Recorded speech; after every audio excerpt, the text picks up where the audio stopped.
Today we're going to review the new LG 49-inch 4K 3D TV. As you can see on the box, it's the UB8500 series. This TV we purchased a couple weeks ago, and I feel now is an opportune time to go ahead and do a full review. As you can see, I have our new LG 49-inch TV here set up in our living room. And right now I'm playing a Netflix 4K video. Netflix does offer 4K resolution video and TV shows on their services. And speaking of Netflix, with LG currently there's a special going on. If you buy certain models of LG TVs and Blu-ray DVD players, you get a 1-year subscription to Netflix. So in our case, it saved us about $100 of viewing of Netflix subscription. But as far as the TV itself, it's actually a 48.5-inch diagonally measured. It is a LED TV. It uses the new IPS technology, which helps with the clarity and the colors and the contrast of the TV. Now, obviously, because it's 4K, that means it's 4 times resolution as your normal standard 1080i TV. And if you want more information as far as the technical standpoint of that, go ahead and email me, or I'll provide links below the video as far as what's the difference between 4K and non-4K, 1080i, 1080p, things of that nature. As you can see, though, the imagery is beautiful. It's very, very clear. Contrast and colors are really rich and look great. Now, of course, with most of your newer TVs, they have different types of motion. In this case, LG uses a true motion.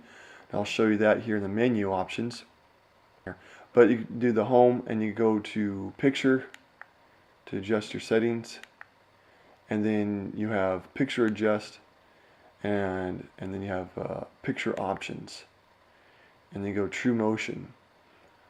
And what this does, you have options between smooth, clear, and user. You could adjust it.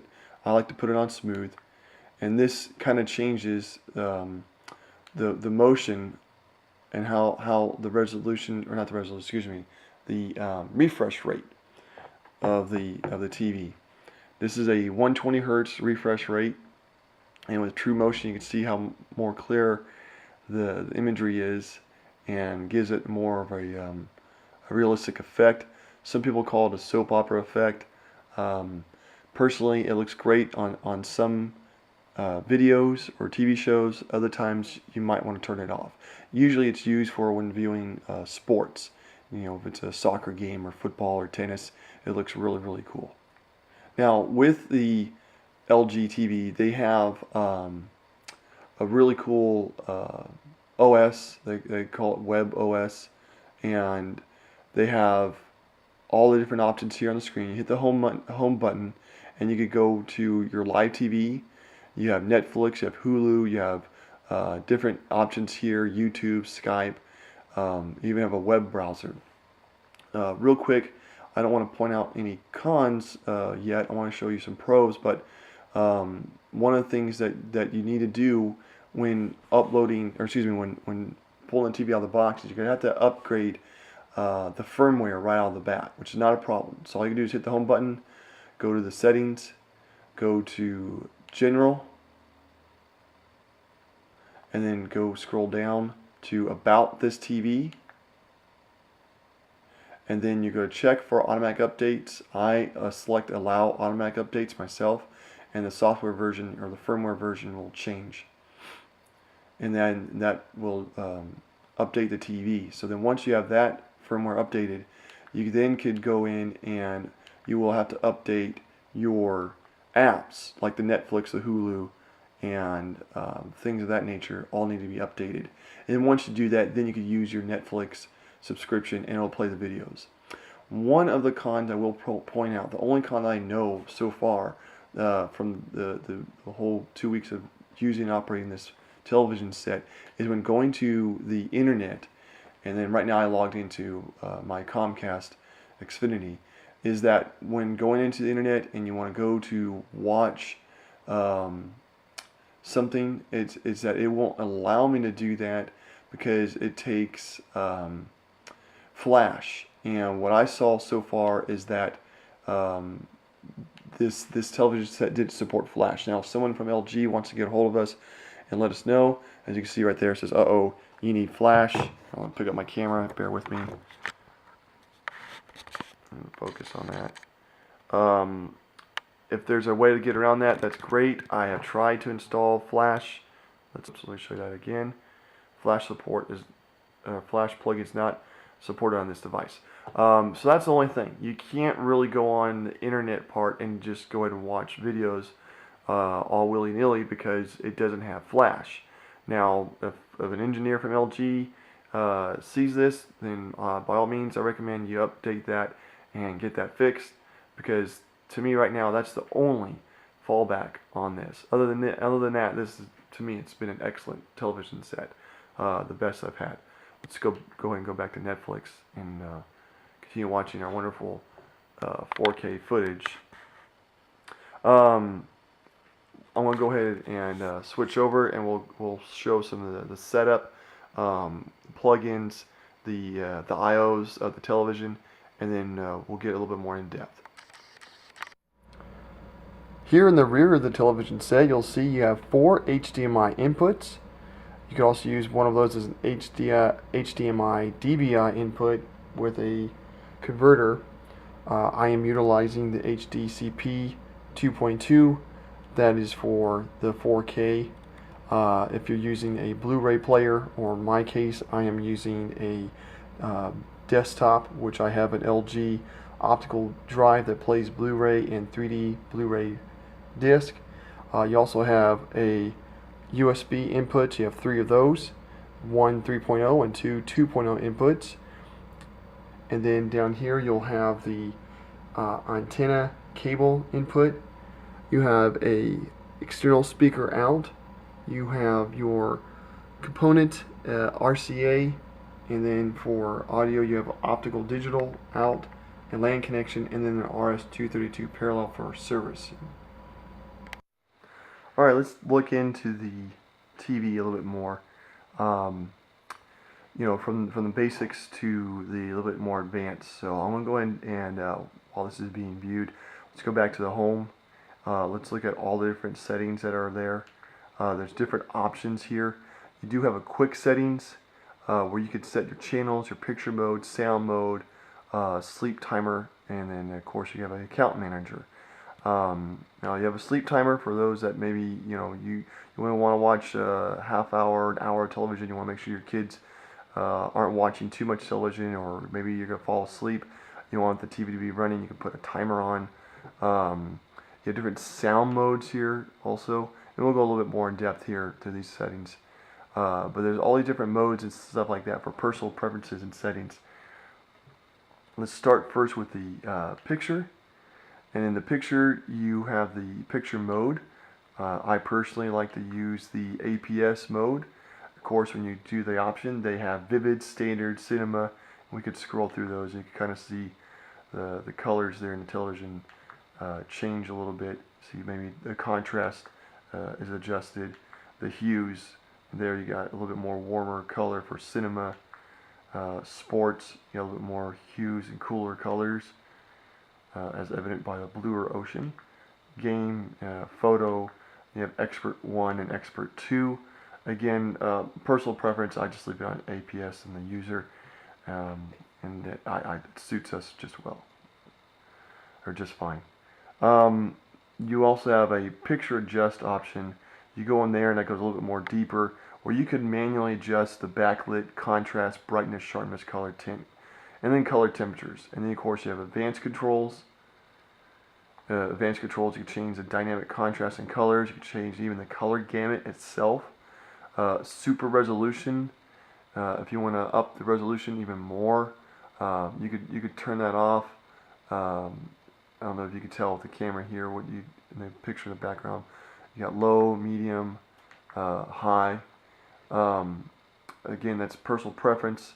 Sometimes when you're watching a 2K Video, this will convert it to 4K. That's the thing about 4K television. The thing with LG, unlike Sony, where Sony's television you have to have an up converter box, this doesn't need that. At least that's what I was told. Dual play is a really cool feature. Dual play, if you want to watch, dual play is not available for this input, but it's mainly for games. And if you want to play Call of Duty, you want to split the screen left to right, or you want to do it up or down, split it in half. Either way, that's a cool feature. Energy saving. When I first got the television set, I noticed the television was really dark. I didn't know why. Well, energy saving was on auto. As soon as I turned that off, I saw that the screen was brighter, and then I realized that's what was causing the picture to be a little too dark. So just word to the wise. Okay, let's go back. And then of course you got sound. The sound on this is pretty adequate for a television set. Of course, if you want to buy the LG soundbar, it comes with a subwoofer. It's a 2.1. It's really nice. I think it runs about $200 to $250 depending on which model. You have smart sound. You have different sound modes, just like you do picture modes. You have sound effects. Then you could set the sound to whatever you want to do. If it's the speaker out, if here's where you go if you're going to do it for a sound bar.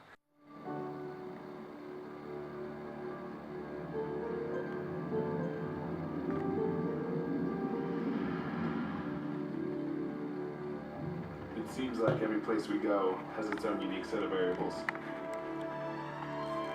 This place in particular is no exception. Alaska. So far gone.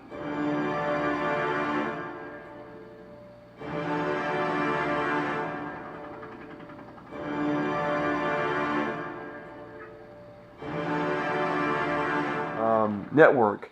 This is really important. So if you want a wireless or Wi-Fi connection, here I have Wi-Fi is connected to the internet. You do Wi-Fi direct. So it lets your TV connect wirelessly to other Wi-Fi devices, like a cell phone, computer, so you can stream, from your phone or a pad, whatever you like to do there. And then you have, of course, you have your general, which you can set your time, date, location. If you have a standby light, SimpLink is another way of linking your LG Magic Remote control, DVD player or audio home theater. Of course, you have safety. Different if you want to lock the TV, usually used for parents to lock certain channels or lock the TV, things of that nature. And of course, you have the accessibility. Right now, closed caption is off.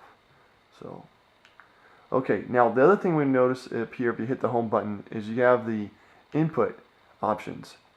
And here's where you could change the input. You can the input launcher. This is here where you set up initially for your set-top box. When you first buy the TV, you unbox it, turn it on. You can run through a wizard, a setup wizard, and it's really cool and really easy to do. And then you'll end up coming to your inputs, and that's where you hook up your HDMI. You can tell it which one it is, if it's a component or audio video, and then you can edit that. Really simple. The other thing that this TV does have, it does have a 3D option. In this case here, 3D is not available for that content. I will go back to something that does have 3D. So we could do this. You go. Netflix does again offer 3D content. It's native 3D. In other words, it's been shot and meant for 3D.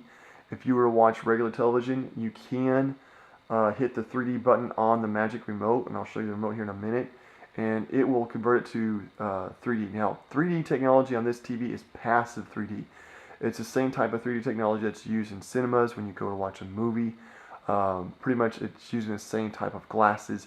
You're not using an active 3D where it has active shutters, where you have to wear 3D glasses, where it takes batteries and things of that nature. In this case, this just means it's one less thing to worry about. It's really easy to use. It's really cool 3D technology, and it looks really well. Works well with that. And the only thing about the 3D, so you know as a user, is that you want to be the least about 3, maybe even 6 feet away from the TV. That's where you get your best viewing point. You don't want to be too up close. Some of you probably already know that. And then the angle, usually it's best to have straight on, but you could be a little to the side, doesn't hurt. Pretty much that's it. Let me show you the remote real quickly. Come over. Here is the Magic Remote by LG. It's really, really simple. I love it. It's easy to design, very ergonomic.